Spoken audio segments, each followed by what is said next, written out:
Oui, J'espère que vous nous entendez. oui, oui, je vous entends. Excellent, excellent. Alors, on va commencer. Tout d'abord, eh bien, bonjour à toutes et à tous. Mon nom est Philippe Barla, je suis le directeur du département d'économique de l'Université Laval. Et c'est avec beaucoup de plaisir que je vous accueille en très grand nombre, puisqu'on a eu près de 1000 personnes qui se sont inscrites à cette activité, à cette grande conférence de la rentrée. Cette activité que nous espérons deviendra une tradition s'inscrit dans la volonté de notre département de faire mieux connaître notre discipline, de contrer certaines idées reçues sur les économistes et de participer au grand débat de société. Parmi les idées reçues sur les économistes, il y a celle selon laquelle nous ne nous intéressons qu'à l'argent, au marché, au profit. Mais les économistes s'intéressent à bien d'autres enjeux sociaux comme les questions de pauvreté, de santé ou d'environnement. Notre département d'économique a d'ailleurs une riche tradition de recherche sur ces thèmes. Une autre idée reçue, souvent liée à la première d'ailleurs, c'est que les économistes sont souvent de droite. Pourtant, bien des travaux en économie portent sur des thèmes comme le bien-être collectif, la redistribution des richesses ou la protection des plus vulnérables. Certains économistes, comme des citoyens engagés, interviennent aussi fréquemment pour faire des recommandations sur comment améliorer le monde. Ce discours normatif ne relève pas proprement parler de la science, puisqu'il implique des jugements de valeur. Mais il n'en reste pas moins important qu'il doit se fonder sur des connaissances scientifiques solides. Notre conférencier d'aujourd'hui s'inscrit dans cette lignée. Le professeur Thomas Piketty est un scientifique renommé mondialement sur un enjeu on ne peut plus social, celui des inégalités. Ses travaux ont permis d'améliorer notre compréhension scientifique de ce phénomène. Mais le professeur Piketty est aussi connu pour ses positions normatives assumées, c'est-à-dire ses recommandations sur comment améliorer le monde. Si celles-ci sont source de controverses et de débats, elles sont fondées sur des analyses de données méticuleuses et sur une vision multidisciplinaire très large.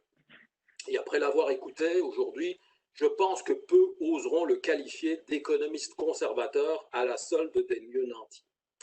Voici quelques informations sur le déroulement de cette activité.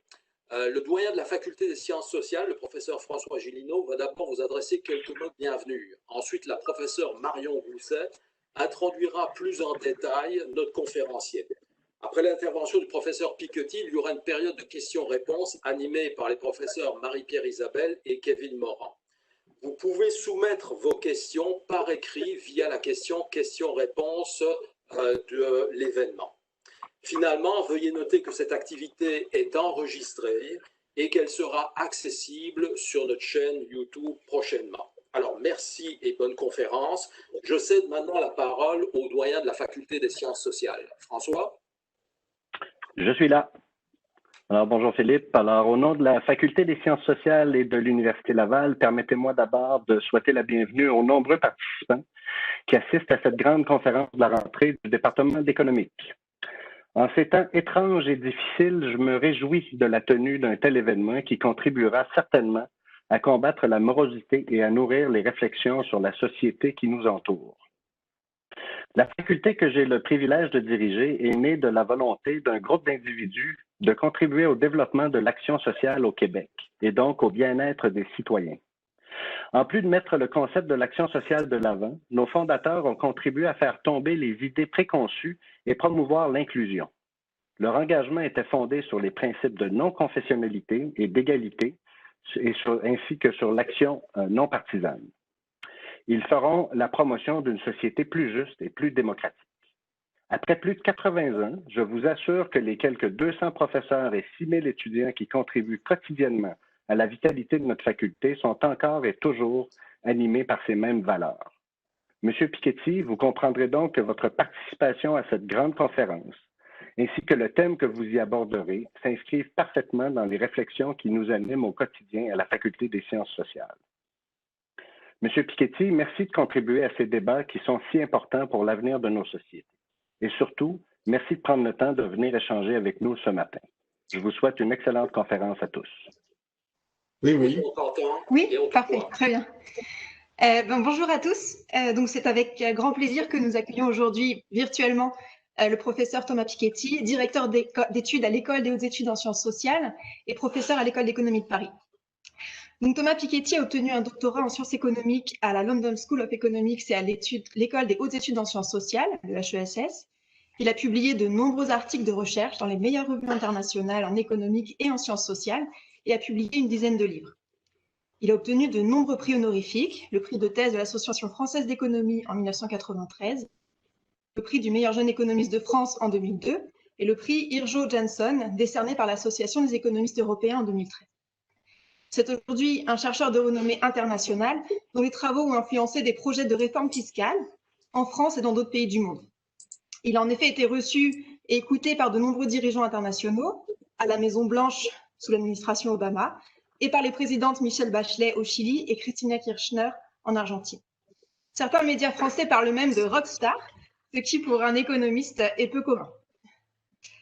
Les travaux de Thomas Piketty sont aujourd'hui incontournables en sciences sociales et en économique, donc si vous n'en avez pas déjà entendu parler, cela devrait venir très rapidement au cours de votre formation. Vous savez déjà, l'analyse économique, c'est l'analyse de la répartition des ressources qui sont limitées. Cette analyse est au cœur des travaux de Thomas Piketty, et ce, depuis sa thèse de doctorat, qui portait sur la théorie de la redistribution des richesses. En particulier, Thomas Piketty cherche à comprendre la formation des inégalités de revenus et de patrimoine dans nos sociétés. Ces travaux, qui étaient au départ théoriques, sont devenus de plus en plus empiriques au cours de sa carrière pour se confronter à la réalité des données. Il a collecté et construit des bases de données importantes sur des durées très longues pour documenter les évolutions des inégalités de revenus et de patrimoine dans différents pays. En 2013, il a publié le livre « Le capital au XXIe siècle », qui a obtenu un succès mondial. Le livre a été traduit en une quarantaine de langues et vendu à plus de 2,5 millions d'exemplaires. Ce livre met en lumière un accroissement des inégalités de revenus et de patrimoine depuis les années 90 dans les pays anglo-saxons en particulier. Le Canada ne fait pas exception et le Québec non plus, même si les inégalités y augmentent moins rapidement que dans les autres provinces canadiennes. Thomas Piketty suggère plusieurs mesures politiques pour limiter la hausse des inégalités, et notamment la création d'un impôt mondial sur le capital. Il défend aussi l'idée de taxer significativement plus le patrimoine des plus riches pour réduire les inégalités. Thomas Piketty est également co-directeur du laboratoire sur les inégalités mondiales, qui réunit une centaine de chercheurs partenaires dans plus de 70 pays pour collecter les données sur les évolutions historiques de la répartition des richesses dans chaque pays. Ces données sont ensuite mises à disposition de tous et téléchargeables sur leur site. Et donc, je vous invite à vous rendre vous-même sur ce site, le site du Laboratoire des inégalités mondiales. Vous pouvez vous-même faire vos graphiques et regarder, en fonction des variables qui vous intéressent et des pays qui vous intéressent, l'évolution de la répartition des richesses. Monsieur professeur Piketty, je vous laisse maintenant la parole. Nous sommes impatients de découvrir vos derniers travaux et votre livre « Capital et idéologie ». Et je vous en remercie parce que normalement, ça devrait nous permettre de passer ceci. Voilà. Ah, c'est parfait. Et donc, je crois que là, normalement, vous devez voir ce que je vous montre et je vais mettre même en plein écran et tout devrait bien se passer. Voilà. Super. Donc, je crois que là, voilà, vous pouvez donc voir ce que la présentation que sur laquelle je vais m'appuyer dans cette présentation. Donc d'abord, merci beaucoup pour cette invitation. J'aimerais beaucoup être avec vous à Québec pour vous parler de vive voix plutôt que de le faire à travers cet écran. Mais bon, voilà, comme nous savons, ce n'est pas possible actuellement. J'espère qu'on pourra se rattraper un jour. Donc dans cette présentation, je vais essayer, donc j'ai donné ce titre, développement, justice et réparation, réflexion à partir de capital et idéologie. Je vais essayer de présenter un certain nombre de résultats issus de mon dernier ouvrage, Capital et idéologie, en insistant sur ces enjeux liés aux injustices historiques, notamment liées au colonialisme, à l'esclavage et la question des réparations. C'est pas le seul thème que je vais aborder dans cette présentation, mais je vais essayer de montrer comment il s'insère dans l'étude d'ensemble des inégalités sur le plan historique que je propose dans cet ouvrage. Donc, de façon générale, cette présentation donc s'appuie, je vais vous présenter un certain nombre de graphiques, de tableaux présentés dans mon livre Capital et idéologie, qui est un livre consacré à l'histoire finalement des inégalités. Je prends une perspective historique très très vaste. Par comparaison à mon livre précédent, Le Capital au XXIe siècle, 2013, d'abord, je crois que c'est un meilleur livre. Je pense que je fais des progrès lentement, mais sûrement. Enfin, j'essaye en tout cas. Donc, si vous en lisez qu'un seul, lisez plutôt Capital et idéologie. Je pense que c'est plus intéressant que Le Capital au XXIe siècle, en particulier parce que justement, il y a une perspective beaucoup plus mondiale sur les inégalités. C'est-à-dire, le Capital au XXIe siècle était un peu trop centré sur l'Europe de l'Ouest, l'Amérique du Nord, et un peu trop centré sur les pays occidentaux, et n'intégrait pas suffisamment les problématiques liées en particulier à l'héritage colonial et plus généralement avait une réflexion qui était, disons, assez limitée sur l'ampleur du phénomène que j'étudie, et donc accorder trop de rôle aux expériences proprement européennes et nord-américaines, en particulier un rôle sans doute trop important à la Première et la Deuxième Guerre mondiale, qui joue un rôle très important dans la diminution des inégalités en Europe, en Amérique du Nord au XXe siècle, mais qui, vu du régime inégalitaire en vigueur au Brésil ou en Afrique du Sud ou en Inde, ont une importance tout à fait différente et pas comparable. Donc j'essaye dans ce nouvel ouvrage de sortir du cadre occidental et d'avoir une approche plus globale des inégalités et de mettre l'accent donc sur les idéologies, c'est-à-dire sur les systèmes de croyances et de justification politique des inégalités qui, en bout du compte, m'apparaissent maintenant comme vraiment le déterminant central du niveau d'inégalité dans une société, bien plus que les déterminants purement économiques ou technologiques, qui sont évidemment importants, mais disons, le message important du livre, c'est que pour un même niveau de développement économique ou de développement technologique, il y a toujours plusieurs façons, de très nombreuses façons en vérité, d'organiser la société, les niveaux d'inégalité, les rapports entre groupes sociaux, le régime de propriété, d'éducation, le régime fiscal. Et c'est cette diversité de trajectoires historiques sur lesquelles je tente de mettre l'accent dans ce nouveau livre. Alors, je vais d'abord commencer par présenter très rapidement le plan du livre pour que ceux qui souhaitent un jour se plonger dedans puissent se rendre compte un peu de la vision d'ensemble. Je ne vais pas tout présenter aujourd'hui. Le livre suit une progression globalement chronologique, avec une première partie qui se concentre sur le passage des sociétés ternaires d'ancien régime, ternaires parce que structurées notamment autour de trois groupes, une noblesse, un clergé, un tiers-état, non seulement en France, évidemment, avant la Révolution française, mais dans l'ensemble des sociétés européennes d'avant le 19e siècle, mais aussi d'autres sociétés en Inde, dans d'autres parties du monde, qui s'organisent autour de ces grands groupes fonctionnels. Et j'analyse dans la première partie le passage aux sociétés de propriétaires, donc qui, elles, s'appuient sur le droit de propriété, en principe ouvert à tous, et une séparation stricte entre le droit de propriété et les pouvoirs politiques régaliens, alors que tout ça était beaucoup plus enchevêtré dans le cadre des sociétés ternaires. La seconde partie traite des sociétés esclavagistes et coloniales, sur lesquelles je vais pencher notamment dans cette présentation. La troisième partie étudie la grande transformation des inégalités au cours du XXe siècle et en particulier la chute des sociétés de propriétaires entre 1914 et 1945, les sociétés social-démocrates qui ont suivi avec leurs nombreux succès, mais aussi leurs limites et leur incapacité à se renouveler vraiment à partir des années 80 à 90, l'échec des sociétés communistes qui a beaucoup contribué, je pense, depuis les années 90 à le développement d'un système hyper capitaliste avec une absence disons, d'alternative proposée, qui, je pense, contribue à la fois à l'augmentation des inégalités depuis une trentaine d'années et puis aussi à un espèce de durcissement des conflits identitaires, qui, je pense, s'explique en partie par une fermeture du débat économique que j'essaye, avec beaucoup d'autres, de contribuer à réouvrir. Et la quatrième partie du livre, justement, essaye d'étudier les conséquences politiques de tout ça en termes de structure des électorats et la façon dont la structure du conflit électoral de l'après-Seconde Guerre mondiale s'est totalement transformée au cours des 30 dernières années. Je présente dans le dernier chapitre du livre des éléments plus prospectifs pour la suite, parce que comme ça a été dit tout à l'heure, je pense que ce serait trop facile pour le chercheur en sciences sociales que je suis de se contenter de rester dans l'histoire, dans sa tour d'ivoire, de ses données historiques. Et je pense qu'il est de notre responsabilité à tous et à toutes qui ont la chance de faire ce métier formidable consistant à faire des recherches dans les archives, à écrire des livres, à aussi essayer de tirer des leçons de tous ces matériaux engrangés pour les enjeux de l'avenir. Forcément, c'est compliqué, on est en sciences sociales, on ne peut pas être sûr de façon certaine de quoi que ce soit, il y a toujours plusieurs façons d'interpréter l'histoire, mais j'essaye de présenter dans ce dernier chapitre, que j'intitule « Éléments pour un socialisme participatif au XXIe siècle », des perspectives pour l'avenir, pour tenter de dépasser finalement les contradictions du système économique actuel.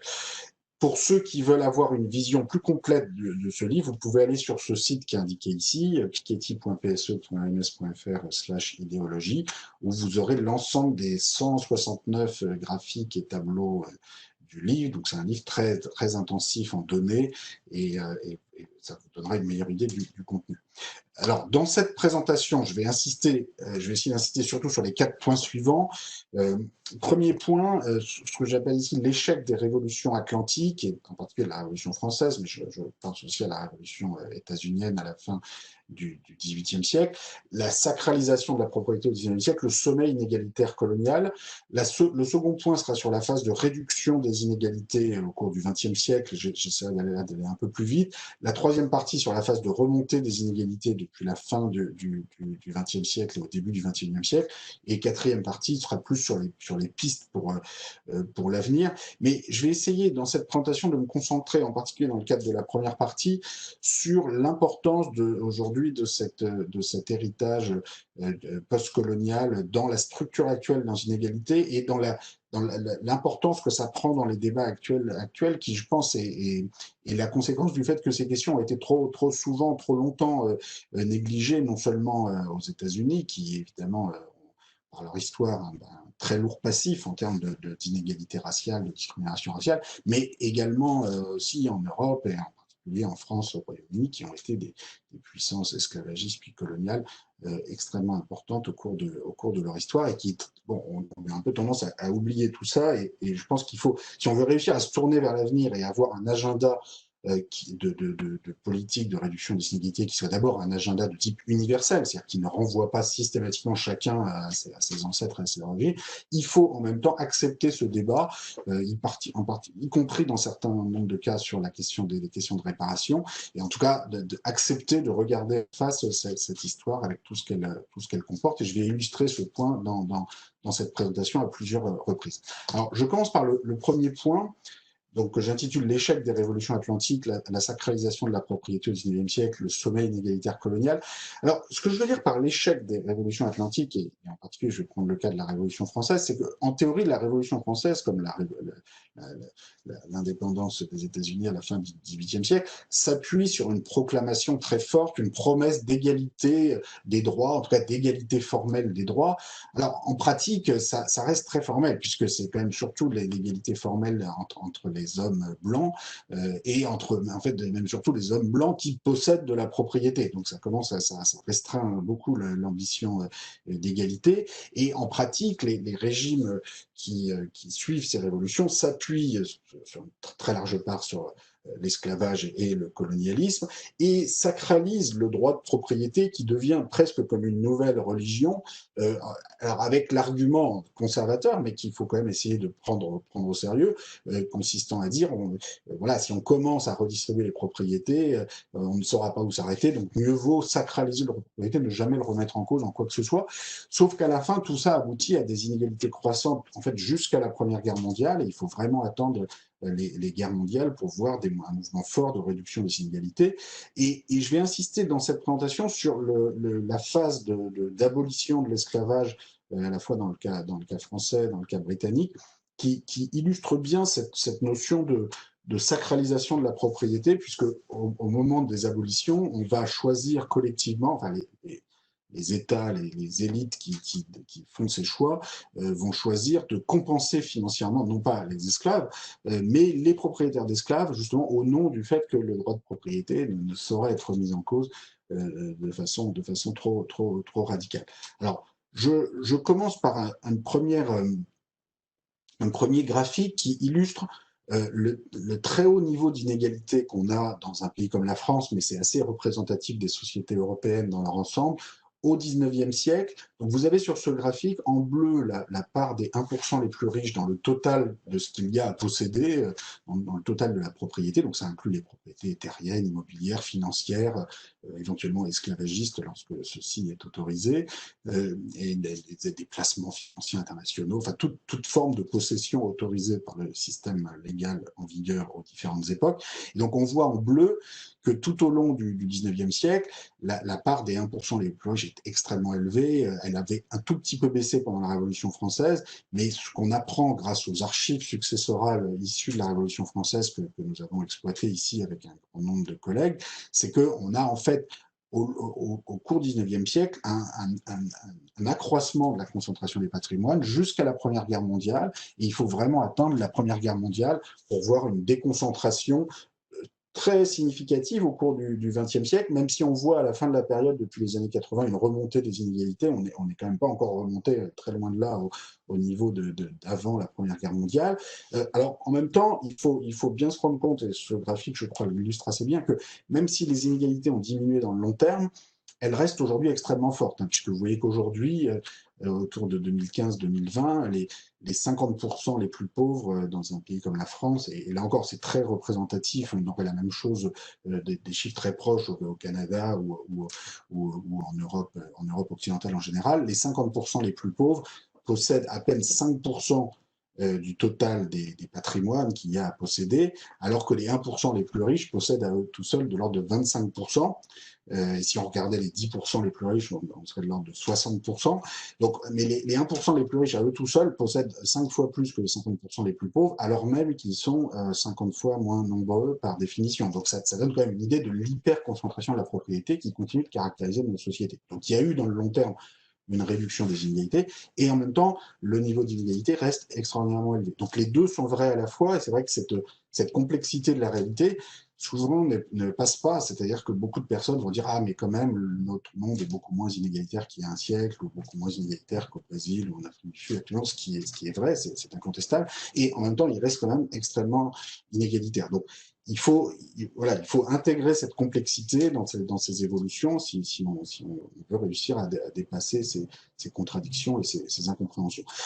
Pour l'instant, je veux surtout insister sur cette idée de l'échec de la Révolution française, c'est-à-dire que par rapport à une promesse d'égalité théorique faite au moment de la Révolution française, on a un accroissement très fort des inégalités jusqu'à la Première Guerre mondiale. Il est très frappant, d'ailleurs, on voit ça dans l'ensemble des sociétés européennes. Là, je montre 3 pays à la veille de la Première Guerre mondiale, la France, le Royaume-Uni, la Suède, où on voit des niveaux d'inégalité extrêmement proche et extrêmement fort en termes de concentration concentration de la fortune. Si on compare par rapport à aujourd'hui, on voit que les patrimoines restent très concentrés aujourd'hui. Là, j'ai mis sur ce graphique, j'ai pris une moyenne pour les pays d'Europe occidentale en 1913, en 2018. On voit qu'il y a une déconcentration du patrimoine, notamment en faveur des 40% intermédiaires qui sont ni dans les 10% du haut, ni dans les 50% du bas. Mais l'inégalité reste quand même très forte, puisque les 50% du bas ne possèdent toujours presque rien en termes de part du patrimoine total, et beaucoup moins en particulier que les 10% du haut. Aux États-Unis, là j'ai mis les États-Unis en 2018, c'est encore plus extrême, et la remontée des inégalités au cours des 30 dernières années a été encore plus forte. Alors, un point important sur lequel je vais insister, je montre ici des propositions de redistribution qui avaient été faites dès l'époque de la Révolution française. Donc là, j'ai mis 2 propositions d'impôt progressif sur le revenu, d'une part, d'impôt progressif sur les successions, d'autre part, qui ont été débattus lors de la Révolution française, mais qui n'ont jamais été adoptés. Alors, parce que les rapports de force à l'époque ont fait que cette volonté de redistribution n'a pas pu aboutir. Finalement, on voit des barèmes d'imposition qui avaient été discutés à l'époque, où en gros on démarrait de taux très bas pour les revenus ou les patrimoines en dessous de la moyenne, et puis on montait tranquillement jusqu'à 70 ou 80% quand on était à 1000 fois la moyenne ou au-delà, ce qui est très proche de ce qui va être adopté ensuite finalement au XXe siècle pour de vrai en Europe, et encore plus d'ailleurs aux États-Unis. Mais bon, à la fin du XVIIIe siècle, ces choses-là sont discutées, ne sont pas adoptées, en partie parce que le régime idéologique de l'époque et qui va s'imposer au XIXe siècle repose, comme je disais tout à l'heure, sur une forme de sacralisation de la propriété, avec un argument consistant à dire, voilà, si vous commencez à mettre le doigt dans l'impôt progressif, dans la redistribution de la propriété, vous ne saurez jamais où vous arrêter, donc surtout n'essayons pas. Et un moment qui illustre cette idéologie de façon particulièrement claire, c'est le moment de l'abolition de l'esclavage, comme je disais tout à l'heure. Donc je voudrais d'abord m'arrêter une seconde sur le cas de Haïti, qui est relativement bien connu, mais je pense que c'est quand même important de remettre les choses en place. Donc Haïti, au XVIIIe siècle, c'était Saint-Domingue, donc l'île de Saint-Domingue, qui est devenue indépendante sous le nom d'Haïti en 1804.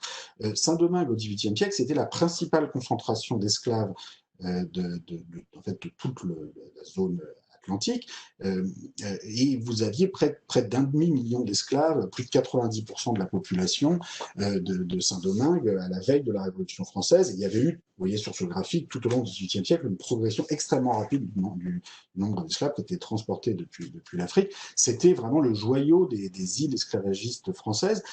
Et c'est aussi là que se produit une révolte d'esclaves, donc dans les premières années de la Révolution française, qui d'abord le gouvernement français cherche à la réprimer, puis finalement en 1794, l'Assemblée à Paris est obligée d'abolir l'esclavage, mais c'est uniquement en vérité parce que la révolte a réussi et que les propriétaires français et l'État français n'a plus le choix.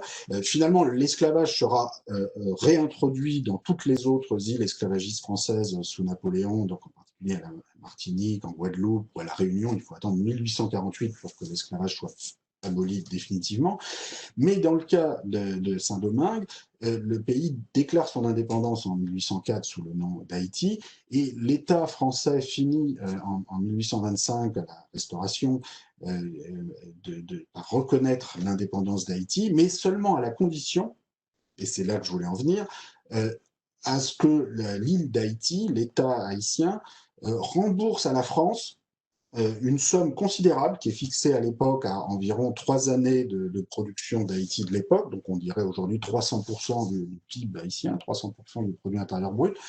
Pourquoi? Eh bien, pour compenser les propriétaires d'esclaves en France pour leur perte de propriété. Donc, pour avoir le droit d'être libre, finalement, Haïti s'engage à rembourser à la France cette somme considérable. Alors, Haïti n'a pas vraiment le choix, puisque les troupes françaises, la marine de guerre française menacent d'envahir l'île, et donc les gouvernants d'Haïti n'ont pas vraiment le choix que de signer ce traité, qui est un véritable tribut militaire. Et alors évidemment, c'est impossible de rembourser une telle somme en une seule fois, puisque ça prend plus de 3 années de production du pays. Donc les banquiers français vont arriver, proposer de refinancer tout ça moyennant taux d'intérêt. Cette dette comme un boulet jusqu'au milieu du XXe siècle. C'est-à-dire que cette dette ne sera éteinte qu'en 1950. Et pendant presque un siècle et demi, donc Haïti va rembourser chaque année à la France des sommes considérables pour finalement compenser les propriétaires d'esclaves français. Ces sommes seront versées à la Caisse des dépôts à Paris, qui les reversera aux propriétaires français pour les compenser. Et alors cette histoire continue encore aujourd'hui, dans le sens où en 1904, déjà les autorités françaises de la Troisième République avaient refusé de venir au premier centenaire de l'indépendance d'Haïti, au motif que Haïti ne remboursait pas assez vite ses dettes, était un bien mauvais payeur, et donc il s'agissait on ne pouvait pas les célébrer un aussi mauvais payeur.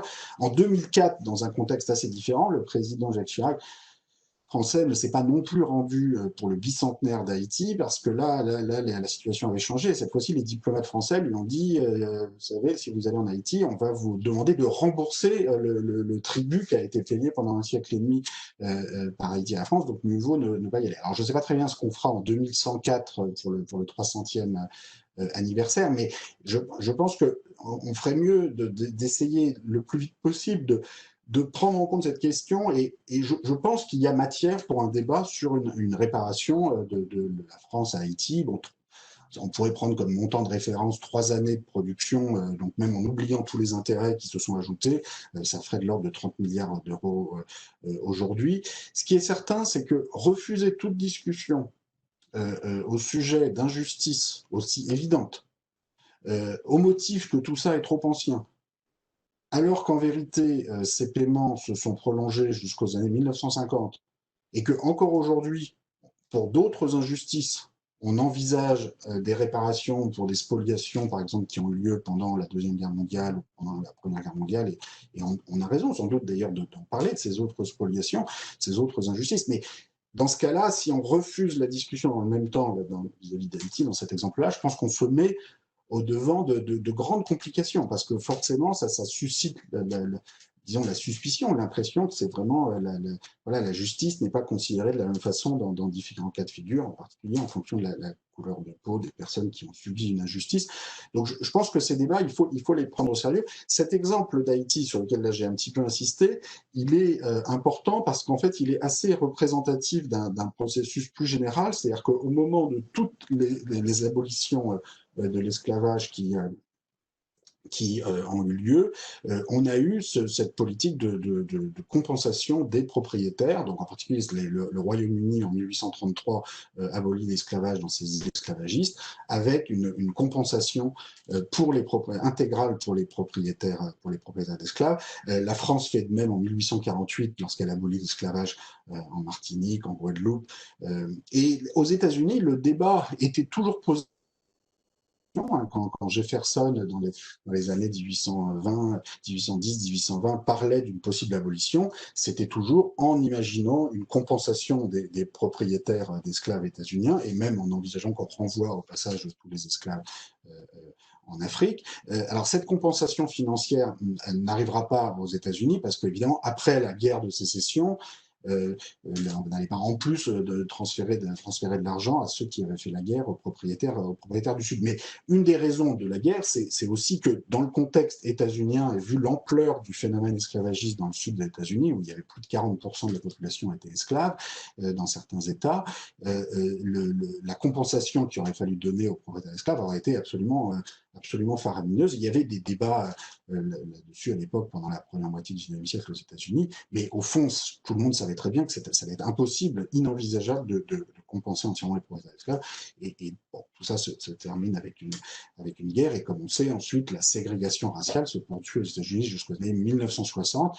Là encore, jamais de réparation, jamais de compensation, alors que dans d'autres cas de figure, comme on sait, le Congrès états-unien adopte en 1988 une loi pour compenser les Japonais américains internés de façon injuste pendant la Seconde Guerre mondiale, avec une indemnisation de 40 000 $ pour toutes les personnes encore vivantes en 1988.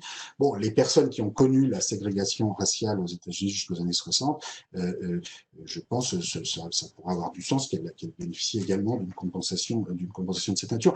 Enfin, en tout cas, refuser ces discussions, ou refuser les discussions sur quels sont les marchands d'esclaves qu'il faut continuer d'avoir sur des statuts au centre de nos villes, dans certains cas au Royaume-Uni ou en France ou aux États-Unis, je pense que ça rend très compliqué la discussion commune pour la suite. C'est-à-dire qu'évidemment, il faut se tourner sur la suite, on ne peut pas tout revoir à l'échelle des généalogies individuelles et en fonction des ancêtres de chacun.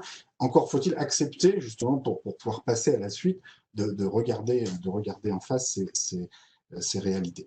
Alors, je vais aller plus vite sur la suite de cette présentation. Juste rappeler que le phénomène esclavagiste dans l'espace atlantique était notamment concentré à la fin du XVIIIe siècle dans les îles esclavagistes françaises et britanniques.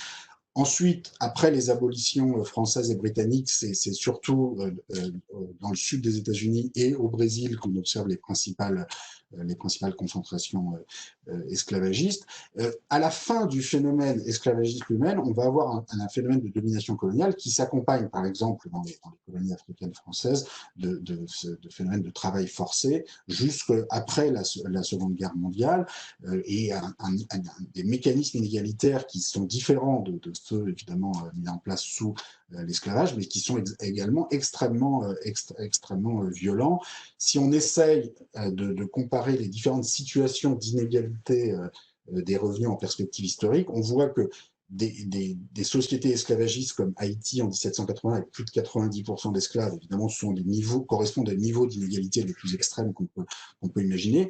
Mais l'Afrique du Sud sous l'apartheid en 1950 ou l'Algérie en 1930 ou l'Algérie coloniale en 1950 sont à des niveaux d'inégalité qui, sans être aussi extrêmes que les sociétés esclavagistes, sont extrêmement élevés en perspective historique, avec des mécanismes permettant de perpétuer les inégalités qui peuvent être d'une autre nature, là je montre plus précisément la comparaison entre la France en 1910, l'Algérie en 1930, Haïti en 1780.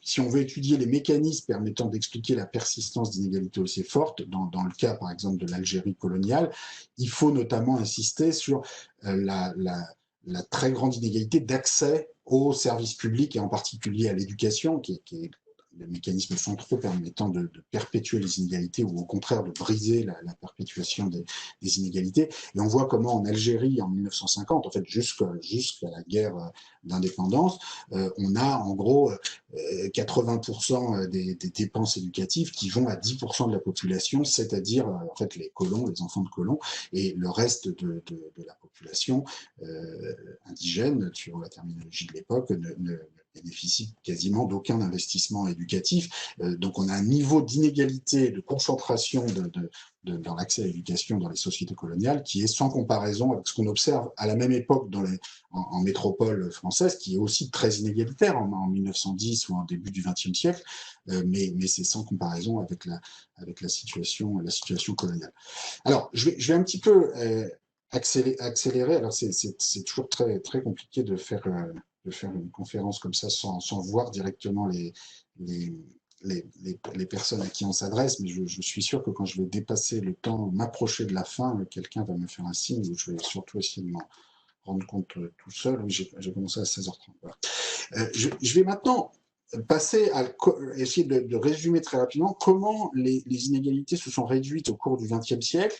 Je voudrais insister notamment sur le rôle des mobilisations sociales, des mouvements socialistes, des réformes sociales, fiscales, et aussi comment ce mouvement a été fortement accéléré par des crises très violentes qu'on peut voir elles-mêmes comme des conséquences des très fortes tensions créées par les inégalités de l'époque. Donc, je vais passer assez vite sur un certain nombre de choses, mais qui sont très importantes. D'abord, le principal facteur qui permet la réduction des inégalités au cours du XXe siècle, c'est ce que je décris sur ce graphique comme la montée de l'État social, c'est-à-dire que jusqu'à la Première Guerre mondiale, les dépenses sociales sont très faibles. Les dépenses d'éducation en particulier sont extrêmement faibles, donc on a un système très, très élitiste pour une petite partie de la population, les dépenses de santé, de retraite sont extrêmement faibles, et on va voir après la Première Guerre mondiale, après la Deuxième Guerre mondiale, un changement dans le rapport de force politique et avec le développement de systèmes de sécurité sociale, d'État social, qui va beaucoup contribuer à la réduction des inégalités. Alors, ce système va être financé par le développement d'un système d'imposition qui forcément repose sur l'ensemble de la population, c'est-à-dire on ne peut pas lever autant de recettes simplement en se focalisant sur le haut de la répartition, mais en même temps, on prend soin, après la Première Guerre mondiale, de mettre en place un système fiscal relativement juste, dans le sens où, même si tout le monde paye des impôts, des cotisations, des prélèvements importants, les personnes en haut de l'échelle payent encore plus que les autres avec un système d'impôts fortement progressif, ce qui rend beaucoup plus acceptable pour chacun de contribuer au financement des dépenses communes. Et c'est un des problèmes qu'on a aujourd'hui, c'est qu'avec la concurrence fiscale entre pays, l'absence de coordination internationale, une libre circulation des capitaux qui laisse très peu de place aux échanges d'informations et à la coordination internationale, on a de plus en plus l'impression, une part importante des classes moyennes ou des classes populaires, que les plus privilégiés échappent souvent aux charges communes. Et évidemment, tout ça remet en cause la légitimité même, le contrat social qui fait que chacun accepte de contribuer au financement de l'ensemble. Alors, au début du XXe siècle, pour justement que le système soit perçu comme juste et équitable, on met en place, vous voyez sur ce graphique, un système d'impôt progressif sur le revenu. Donc là, je voudrais rappeler, là, j'ai indiqué là pour 5 pays, États-Unis, Royaume-Uni, Japon, Allemagne, France, l'évolution du taux supérieur de l'impôt sur le revenu, c'est-à-dire le taux appliqué au plus haut revenu. Et donc, on voit comment, en particulier aux États-Unis, vous allez avoir des niveaux de 70, 80, voire 90% sous Roosevelt de taux d'imposition appliqués aux très hauts revenus. Si vous faites la moyenne entre 1930 et 1980, vous arrivez à 81%, simplement pour l'impôt fédéral sur le revenu. Il y a aussi des impôts des États qui s'y ajoutent. Et alors, je sais que c'est très difficile d'avoir une discussion calme sur ce genre de questions, c'est-à-dire que beaucoup de personnes, dès qu'on se met à évoquer ce type de taux d'imposition, qui ne concernait que les très très hauts revenus, hein, pour être vraiment bien clair, mais dès qu'on se met à évoquer ça, il y a beaucoup de personnes qui s'énervent beaucoup et qui disent mais comment, c'est bolchevique, c'est l'Union soviétique. Alors après, voilà, moi j'essaye d'expliquer, regardez, ce sont les États-Unis, le Royaume-Uni, le Japon, c'est vraiment quelque chose de différent.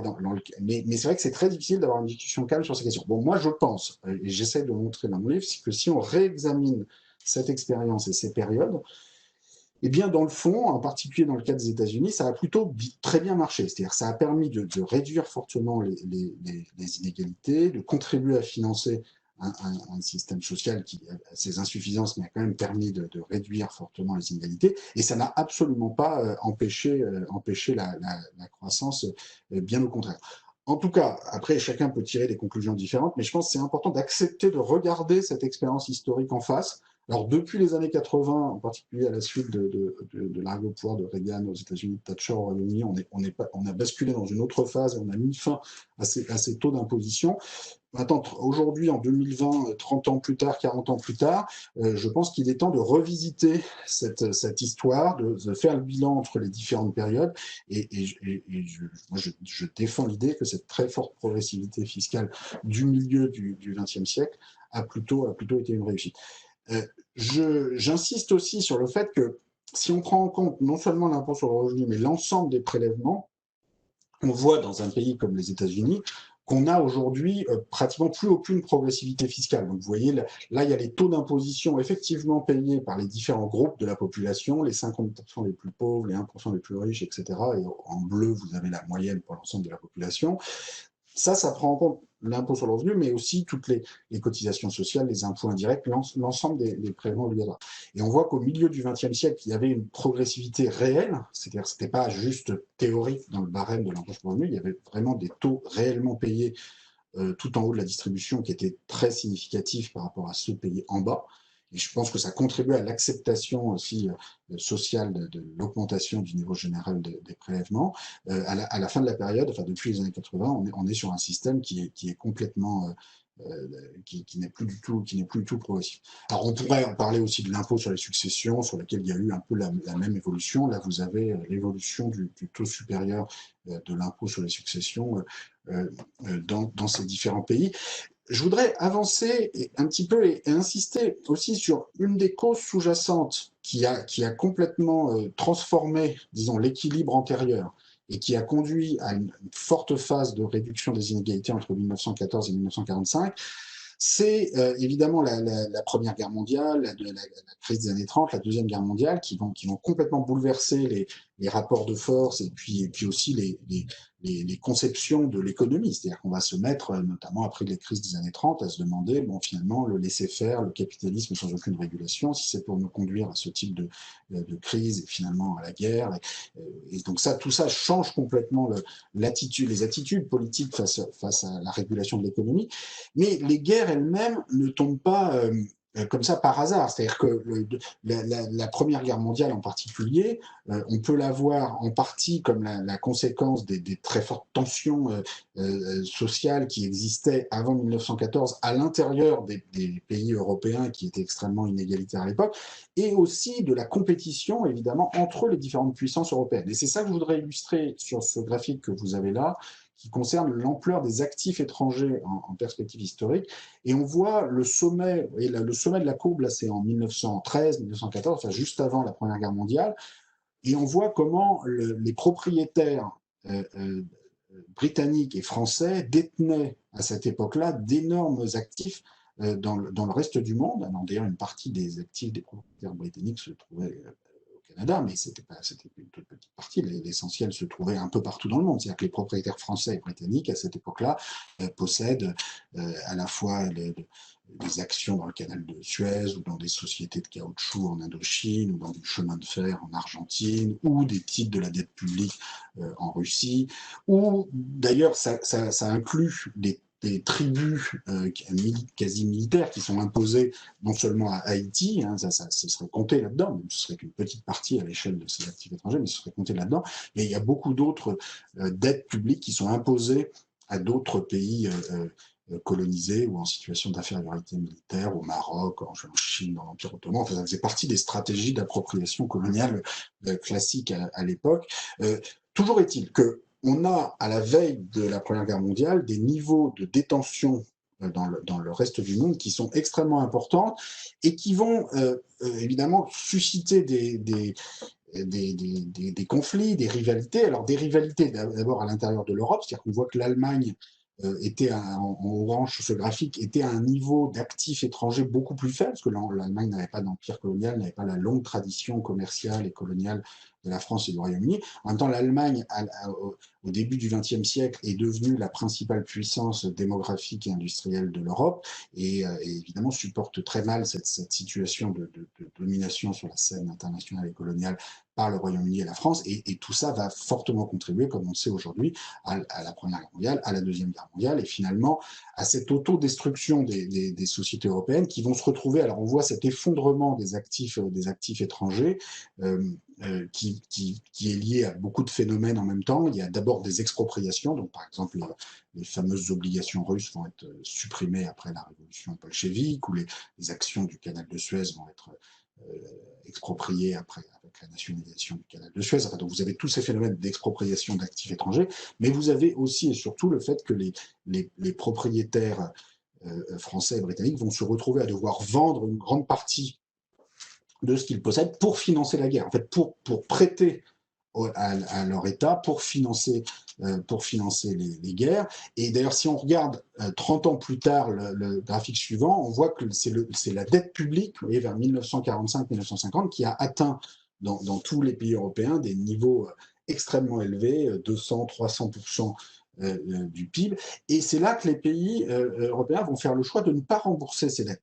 Et c'est là que c'est aussi un enseignement intéressant par rapport au débat qu'on peut avoir aujourd'hui sur la dette publique et sur ce qui va suivre dans les décennies à venir. C'est-à-dire qu'à l'époque, en 1945-1950, on aurait pu faire le choix de rembourser ces dettes, sauf que ça aurait pris des dizaines et des dizaines d'années, parce que même avec des excédents budgétaires de 2 ou 3% du PIB par an, pour rembourser des dettes d'une telle ampleur, et ça aurait revenu en fait à rembourser ces dettes à ceux qui avant possédaient des actifs coloniaux dans le reste du monde, à des patrimoines très élevés, ou leurs descendants.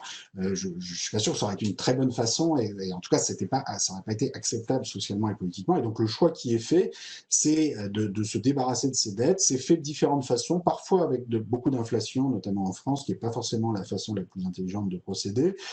Parfois, en particulier en Allemagne et au Japon, de façon plus intéressante, avec des systèmes de prélèvement exceptionnels sur les plus hautes fortunes privées à la fin des années 40 et au début des années 50, et qui, si on les examine rétrospectivement, ont eu plutôt beaucoup de succès, parce que ça a permis à ces pays de se débarrasser de façon très rapide de leur dette publique, et ainsi d'avoir plus de moyens pour investir dans les infrastructures, dans l'éducation, et finalement dans la croissance de l'après-Seconde Guerre mondiale.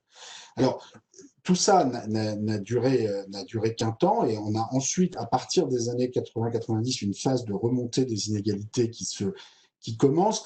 Je vais vraiment accélérer là pour arriver à la fin de cette présentation. Je veux juste insister sur le rôle important, j'ai parlé tout à l'heure de Reagan, de Thatcher, mais je pense un choc politique encore plus important qui se déroule dans les années 80-90, c'est la chute du communisme, qui va conduire à une forme de désillusion générale par rapport à l'idée même d'un autre système économique différent du capitalisme pur et simple. Et de ce point de vue-là, la trajectoire de la Russie et de la Chine est particulièrement intéressante. Donc si on regarde l'évolution des inégalités de revenus en Russie, par exemple, on se constate que après les privatisations des années 90 qui vont bénéficier à un tout petit groupe d'oligarques plus ou moins proches du pouvoir, les niveaux d'inégalité en Russie vont devenir encore plus élevés qu'aux États-Unis. Et aujourd'hui, la Russie de Poutine, c'est un endroit où vous n'avez aucun impôt progressif sur la revenu. C'est 13% l'impôt sur le revenu, que vous ayez 1000 roubles par mois ou 1 milliard d'euros par mois. Donc même Trump n'ose pas formuler quelque chose comme ça. Enfin, il aimerait bien sans doute, mais il est dans le langage politique accepté, en tout cas aujourd'hui aux États-Unis, vous êtes obligé de faire semblant quand même de défendre un impôt un peu progressif avec des taux au moins un peu plus élevés sur les hauts revenus que sur les plus bas revenus.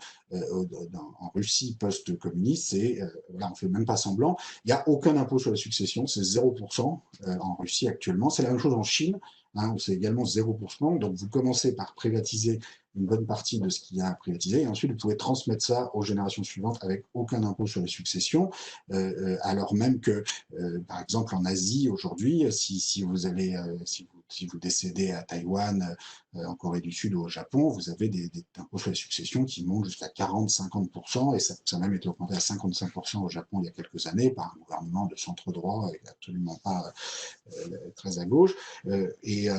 Et le fait qu'en Chine, ce soit 0% actuellement, montre, comme en Russie, montre un peu l'ampleur du bouleversement idéologique qui a été la chute du communisme, qui a été utilisé aussi par les élites au pouvoir à Moscou ou à Pékin pour mettre en place qui est bien commode pour eux et pour leurs proches, et qui leur permet de transmettre des actifs et des possessions sans payer aucun impôt. Et donc on voit vraiment l'importance dans le paysage mondial actuellement de ce bouleversement qui conduit à une certaine désillusion. Alors là, je vais passer vite sur les différentes choses, mais ce que je voudrais dire, c'est que cette espèce de désillusion face au système économique, je pense, a aussi contribué à une transformation des clivages politiques dans les pays occidentaux, avec des partis comme le Parti démocrate aux États-Unis, ou le Parti travailliste au Royaume-Uni, ou les partis socialistes communistes en France, qui arrivaient dans l'après-Seconde Guerre mondiale, on voit sur ce graphique, à séduire une partie des électorats populaires, une partie importante des électorats populaires autour d'une plateforme de redistribution,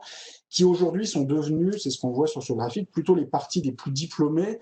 Je pense en partie parce qu'ils n'ont pas su renouveler leur plateforme de redistribution, et avec aujourd'hui une méfiance d'une grande partie des classes populaires face au système économique, et alors dans le contexte européen, cette méfiance face à la mondialisation alors peut s'exprimer aux États-Unis ou au Canada ou dans d'autres parties du monde de façon différente, mais dans le contexte européen, s'exprime notamment par une méfiance vis-à-vis de l'Union européenne. On voit là sur ce graphique comment ce sont vraiment les groupes sociaux les plus favorisés en termes de revenus, d'éducation, de patrimoine, qui ont voulu rester dans l'Union européenne, sauf que les groupes sociaux les plus défavorisés étaient massivement contre.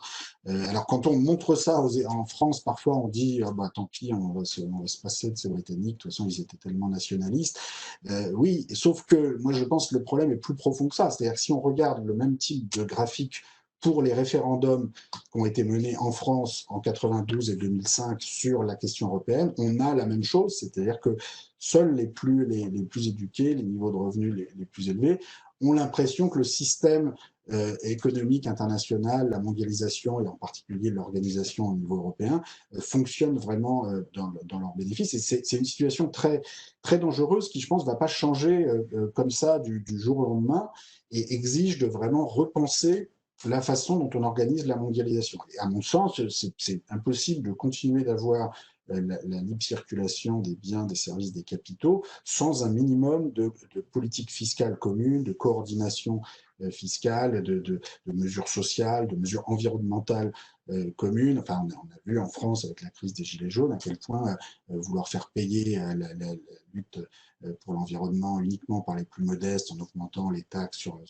l'essence pour ceux qui n'ont pas d'autre choix que de prendre leur voiture, tout ça en utilisant les nouvelles recettes fiscales pour supprimer l'impôt sur la fortune, bon, bah forcément, ça ne marche pas, ça crée d'énormes malentendus, et ça mène complètement dans le mur, et on en est encore là aujourd'hui, bon, avec cette crise sanitaire qui évidemment soulève des nouveaux enjeux, mais qui ne change pas fondamentalement ce problème que le système économique contemporain a avec la question des inégalités. Alors, dans la suite, j'aurais beaucoup d'autres choses à dire sur lesquelles là je vais passer très très vite. Je vais insister sur le fait que les solutions monétaires qui ont été développées récemment, là vous avez sur ce graphique l'évolution de la taille de bilan des banques centrales, c'est-à-dire combien d'argent les banques centrales ont créé pour venir en aide notamment au système financier. Bon, ça a permis alors ça a été considérable après la crise de 2008. On voit même que c'est monté à des niveaux encore plus élevés que ce qu'on avait eu après la Première et la Deuxième Guerre mondiale. La grande différence, c'est que là, pour l'instant, ça n'a pas fait du tout d'inflation au niveau des salaires ou des prix à la consommation, parce qu'en fait, cette énorme création monétaire a surtout pour effet de doper les cours boursiers et les cours immobiliers, et finalement, sans doute, d'enrichir plutôt ceux qui ont déjà du patrimoine. Et donc là, je pense que ce serait un des enjeux aujourd'hui, notamment à la suite de la crise du Covid en 2020. C'est-à-dire qu'il faudrait, moi, je crains qu'on continue dans cette direction. C'est-à-dire qu'en fait, on utilise à nouveau le levier monétaire pour éviter l'effondrement complet de l'économie, mais qu'on mobilise ces ressources non pas pour augmenter les salaires, comme je pense on devrait le faire, ou pour investir dans la transition énergétique, investir dans les universités, investir dans la formation, dans la santé, évidemment, mais pour toujours finalement contribuer à doper les cours financiers, les cours boursiers, les cours immobiliers, ce qui finalement ne va faire que continuer d'accroître les inégalités. Donc, moi, à la fin de mon livre, j'évoque d'autres pistes, des pistes basées sur ce que je décris comme le social-fédéralisme, qui est une autre façon d'organiser la mondialisation en conditionnant la poursuite des échanges économiques et financiers à la mise en place de politiques communes face aux biens publics globaux, le climat, la recherche, et donc aussi des prélèvements communs sur les acteurs économiques les plus puissants, grandes entreprises, contribuables aux revenus, au patrimoine. Le socialisme participatif que j'essaie de défendre ici se situe dans le prolongement, disons, de la social-démocratie du XXe siècle, mais en allant plus loin, donc notamment sur les droits de vote pour les salariés dans les entreprises, la généralisation de la cogestion, et aussi la circulation du pouvoir et de la propriété privée. Je suis convaincu que dans les sociétés très éduquées dans lesquelles on vit aujourd'hui, l'hyperconcentration du pouvoir économique sur quelques personnes n'a pas de sens. C'est pas parce que quelqu'un a fait fortune à 30 ans, parce qu'il a eu des bonnes idées à 30 ans, ou parfois parce qu'il a eu de la chance, ou les deux à la fois, doit pouvoir continuer de concentrer tout le pouvoir économique dans une immense entreprise ayant parfois des milliers ou des centaines de milliers de salariés, à l'âge de 50 ans, à l'âge de 70 ans, à l'âge de 90 ans. Enfin, c'est cette espèce de principe monarchique appliqué à l'économie me semble complètement hors d'âge, et donc je formule des propositions sur la base d'expériences d'impôts progressifs, notamment, qui ont déjà eu lieu au cours du XXe siècle, mais en essayant d'aller plus loin, en particulier pour avoir un héritage minimum pour tous à l'âge de 25 ans, qui viendrait en plus d'un système de revenus de base, d'un système public d'éducation, de santé. Donc tout ça, ça ne se substitue pas, c'est l'ensemble de ces solutions qu'il faut penser en même temps. Alors, je vais m'arrêter là dans cette présentation, parce que je crois que j'ai parlé déjà environ 45 minutes, et je n'ai pas présenté tous les résultats, évidemment présentés dans ce livre, ni même inclus dans cette présentation, mais qui pourra être mis à disposition de tous ceux qui le souhaitent. Et je préfère m'arrêter ici pour que nous ayons le temps ensemble d'avoir un échange et que je puisse répondre à vos questions. Donc, merci beaucoup pour votre attention, et je vais répondre avec plaisir à vos questions. Voilà. Donc, merci beaucoup, professeur Piketty. Je pense que je peux me faire un peu la porte-parole de l'ensemble des centaines de participants en ligne pour vous dire que ça a été une conférence fort inspirante et très appréciée. Je vais commencer tout de suite avec la question d'une participante ou un participant en vous demandant d'abord si vous croyez en fait que l'intégration scolaire doit jouer un rôle important dans un plan de réduction des inégalités. Donc, le participant souligne que vous aviez en 2016 dénoncé la ségrégation en France, mentionne que le phénomène est assez similaire au Québec et donc se questionne là, sur la place que l'intégration scolaire devrait occuper dans un plan de réduction des inégalités. Oui, alors, je ne sais pas si on voit encore la présentation qui, oui, je pense qu'on doit l'avoir encore. Ça me permet peut-être d'illustrer dans ma réponse à un certain nombre de points sur lesquels j'ai pas eu le temps d'insister dans la présentation. Je pense que sur cette question d'égalité d'accès à l'éducation, il y a énormément d'hypocrisie dans toutes nos sociétés. Alors, il y a énormément d'hypocrisie dans des pays comme les États-Unis où les études sont très chères, et je sais que c'est parfois le cas aussi au Canada ou au Royaume-Uni, et ça a été l'objet de débats vif au Québec au cours des 10 dernières années. Donc, les États-Unis, c'est le cas extrême où vous avez, vous voyez là sur ce graphique, vous voyez en fonction du revenu parental la probabilité d'accès à l'enseignement supérieur. Et vous voyez, c'est quand même assez caricatural, c'est-à-dire que c'est pratiquement une ligne droite et c'est pratiquement la première bisectrice, comme on dit en français, c'est-à-dire que ça va pratiquement de 0 à 100%. Alors, pas tout à fait. Si vos parents sont très riches, vous avez seulement 95% de chances d'aller à l'université. Et si vos parents sont pauvres, vous avez quand même 25% de chances d'y aller. Mais c'est quand même très extrême. Mais ce sur quoi vous avez raison d'insister, c'est que c'est pas seulement aux États-Unis. C'est-à-dire que si on regarde, et sur le graphique suivant, j'ai une autre mesure de l'inégalité où là, je regarde les montants investis pour les uns et les autres. Donc là, j'essaie de comparer, c'est le cas de la France, mais je pense que les choses au Québec ou au Canada ne seraient pas forcément très différentes, même si en France, on a des hypocrisies particulières en matière éducative. C'est-à-dire d'un côté, on dit tout est gratuit ou presque, et puis de l'autre, on investit beaucoup plus d'argent public dans des filières privilégiées de grandes écoles, de classes préparatoires, que ce qu'on investit dans, disons, l'université de base ouverte à la majorité des étudiants. Et c'est ça qui explique d'ailleurs une partie de cette très forte inégalité, puisque là, on voit, en gros, sur ce graphique, pour résumer, les 10% des étudiants, des élèves d'une classe d'âge qui vont dans les grandes écoles vont bénéficier d'un investissement éducatif public de l'ordre de 200 000, 300 000 euros par élève, alors que ceux qui quittent l'école à 17 ans vont avoir à peine plus de 50 000 euros, et ceux au milieu, là, qui ont entre 100 et 110 000 euros d'investissement public, c'est ceux qui vont dans le contexte français, dans les filières universitaires les moins bien financées. Donc on voit qu'il y a quand même une hypocrisie. C'est-à-dire par rapport à un système de droits d'inscription très élevé comme aux États-Unis, c'est censé être plus égalitaire, et puis en fait, c'est le système public lui-même qui va parfois générer des inégalités d'accès. Et donc là, on voit qu'il y a quand même un problème d'un espèce de gouffre entre des discours théoriques sur l'égalité des chances, l'égalité des opportunités, etc., sur lesquels tout le monde est censé être d'accord à un niveau théorique, et puis la réalité des politiques menées. Donc comment on fait pour sortir de ça?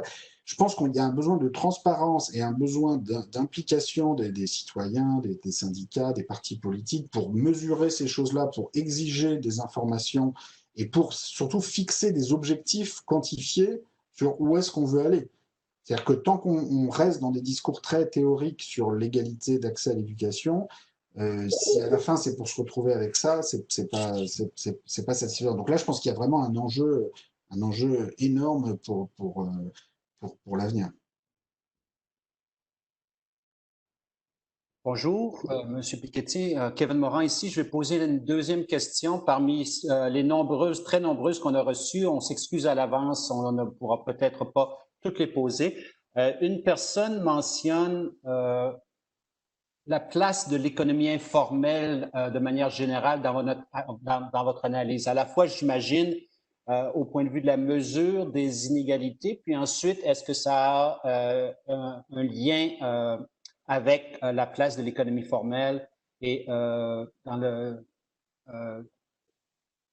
le plan politique essentiellement que vous avez présenté? Oui, alors il y a beaucoup de dimensions dans cette question. Disons, si on pense en tout cas, pour répondre à une partie de la question, à l'importance de l'économie informelle, du secteur informel dans les pays pauvres et dans les pays en développement, je pense que c'est un frein considérable à des politiques. Un frein considérable à des politiques sanitaires. On voit aujourd'hui, face à la crise du Covid, dire aux gens de rester chez eux et d'arrêter d'aller travailler quand il n'y a aucun système d'emploi formel, de transferts sociaux, d'allocations chômage, c'est juste pas tenable. Et en fait, les personnes en situation d'emploi informel se retrouvent à devoir aller sortir, à devoir récupérer de l'argent pour vivre aussi vite que possible, quels que soient les risques encourus. Et c'est la conséquence. Alors, il y a beaucoup d'éléments dans tout ça, mais je pense que il y a en partie le fait parfois qu'on a voulu franchir des étapes dans dans le développement des systèmes fiscaux et du système social trop rapide sans prendre en compte le fait que, par exemple, avant d'avoir un système d'impôt sur les bénéfices, sur la valeur ajoutée, sur les revenus, il faut qu'il y ait un enregistrement des propriétés, des échoppes, des biens professionnels, des terres, des maisons, on dit un impôt sur le patrimoine qui permet au moins déjà d'avoir la liste des activités économiques et du tissu économique d'un pays avant de passer à des impôts plus sophistiqués avec des comptabilités d'entreprise, des bénéfices, des salaires, etc. Et après les indépendances dans les années 60-70, les recommandations qui ont très vite été appliquées dès les années 80-90 par les organisations internationales qui à travers les plans d'ajustement structurel, etc., exigeant des pays souvent de réduire la sphère publique sans vraiment essayer de s'appuyer sur les leçons des pays aujourd'hui développés et la façon dont ils avaient réussi à construire un État social, un État fiscal permettant d'investir dans les infrastructures, dans la protection sociale. Et j'insistais tout à l'heure sur le rôle de ce processus dans le phénomène plus général de développement, de modernisation. Et donc, voilà, tout ça, aujourd'hui, on paye en partie les conséquences de tout ça. Bon, maintenant, moi, je pense qu'on peut...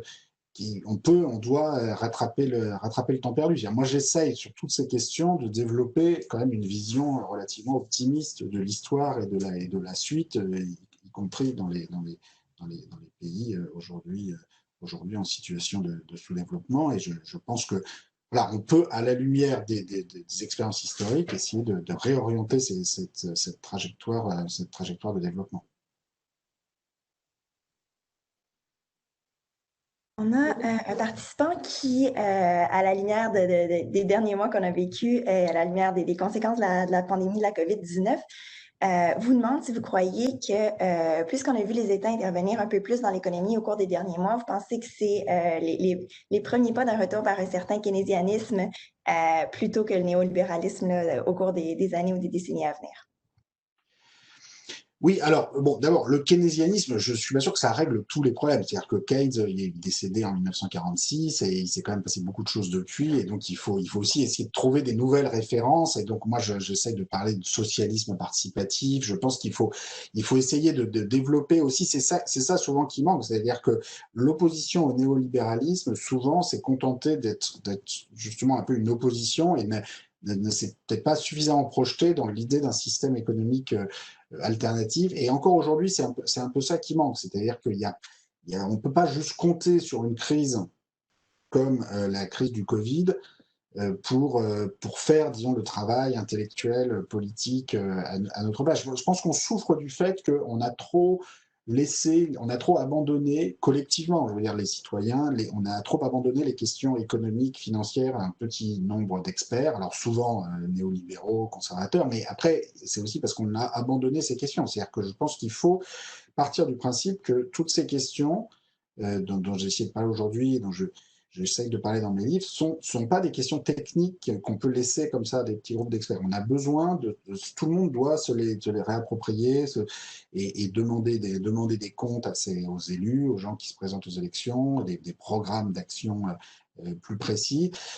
Alors, cela dit, c'est vrai que la crise actuelle va quand même dans le sens, disons, d'un retour de l'État, d'un certain rôle pour la puissance publique. On voit que tous les discours qu'il y avait contre le fait d'investir de l'argent dans le système de santé publique, par exemple, qu'on entendait en France il y a 2 ans, il y avait des images, on voyait notre jeune président parlait à des infirmières en disant « Oh là là, mais l'argent ne tombe pas du ciel, on va rien pouvoir faire pour les hôpitaux ». Bon, maintenant, 2 ans plus tard, c'est plus difficile de tenir ce type de discours et on est prêt à investir davantage, par exemple, dans le système de santé. Ou en Europe, on a vu comment, en quelques mois, les pays européens ont accepté l'idée d'avoir un emprunt commun pour venir en aide aux budgets nationaux, qui est quelque chose qui paraissait complètement tabou il y a 6 mois. Donc, c'est vrai que des chocs comme celui qu'on est en train de vivre peuvent contribuer, et moi je vois ça dans mon livre et dans les recherches historiques que j'ai menées, peuvent contribuer à changer les positions dominantes, à changer les rapports de force.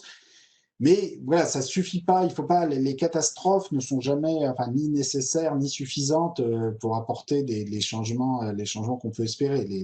Les changements doivent d'abord venir oui, d'une plus grande mobilisation citoyenne sur ces détails du système social, fiscal, éducatif, politique, qui justement ne sont pas des détails et qui doivent faire l'objet d'un plus fort investissement citoyen, je pense.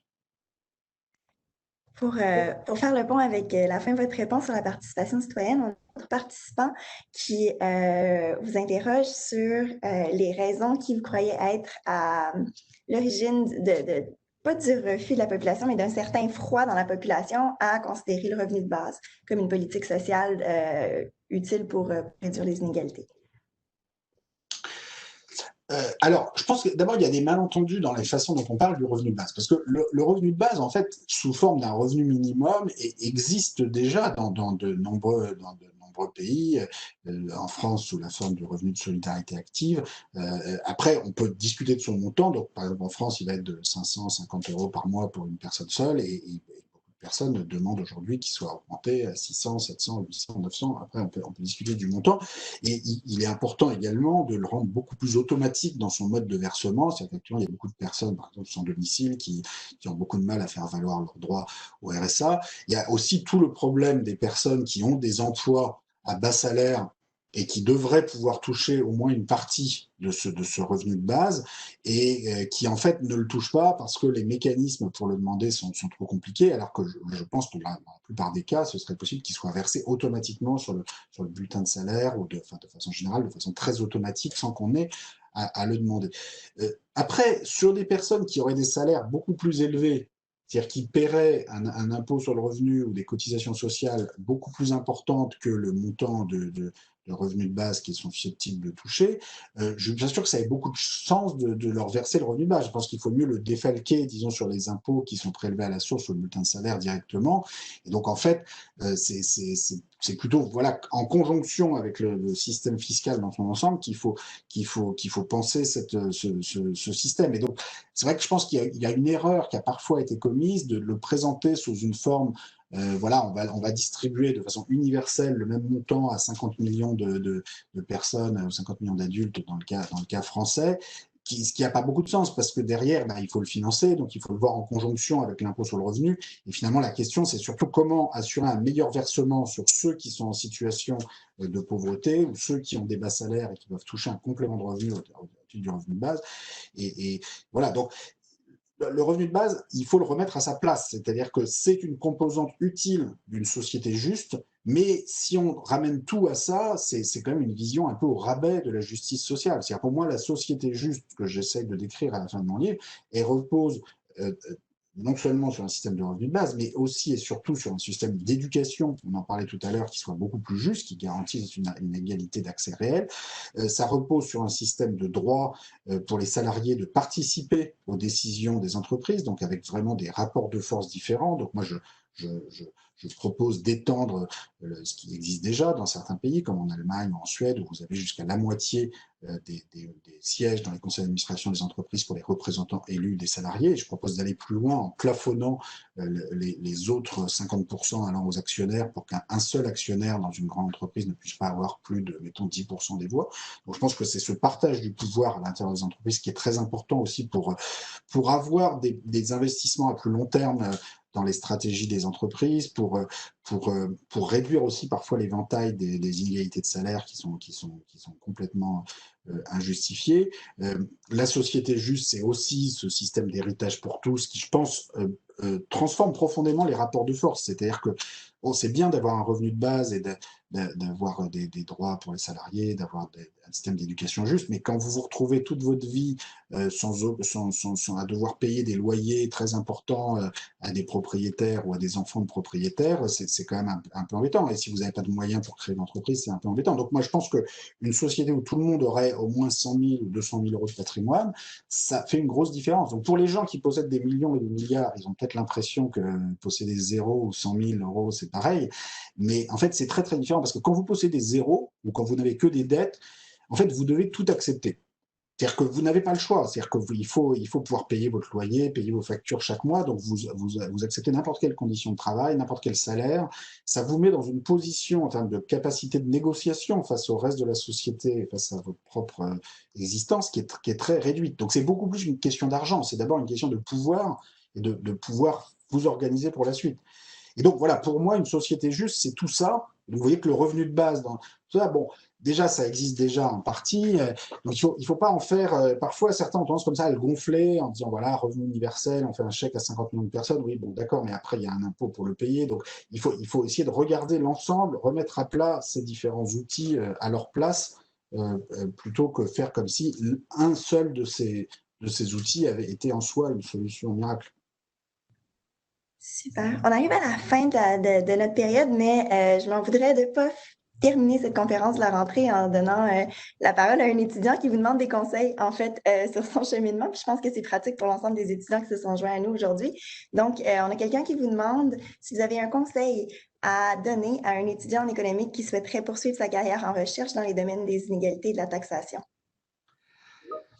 Bah, moi, écoutez, je vous conseille de ne pas suivre que des cours d'économie. Alors, je ne sais pas comment ça se passe très bien à l'Université Laval, mais je sais qu'en France, trop souvent, on spécialise beaucoup trop les gens, beaucoup trop tôt, alors en les gavant de micro, de macro, d'économétrie, enfin, qui sont des matières tout à fait utiles, mais à condition, là encore, de les remettre à leur place. C'est-à-dire, je pense qu'il faut s'ouvrir à l'histoire, aux sciences politiques, à la sociologie. Enfin, voilà, il faut pas se spécialiser trop vite. Et je pense qu'il y a eu une tendance, une tentation de l'économie ou de l'économique, comme vous dites ici à l'Université Laval, à se couper du reste des sciences sociales, qui je pense, a été une erreur globalement. Enfin, moi, je pense que les modèles mathématiques peuvent être très utiles, et moi, je les utilise quand j'en ai besoin, mais je pense qu'il faut les utiliser avec parcimonie et avoir une multiplicité de méthodes historiques, politiques, sociologiques, s'intéresser vraiment aux sources de très près, à la construction des sources.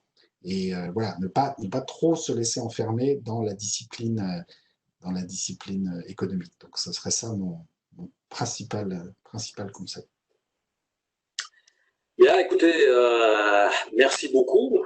Lorsque le professeur Piketty a accepté d'être le premier conférencier de cette nouvelle activité, on savait qu'il risquait de mettre la barre très haute pour les prochaines années. Je pense que on en a eu, on a effectivement, vous avez mis effectivement la barre très haute.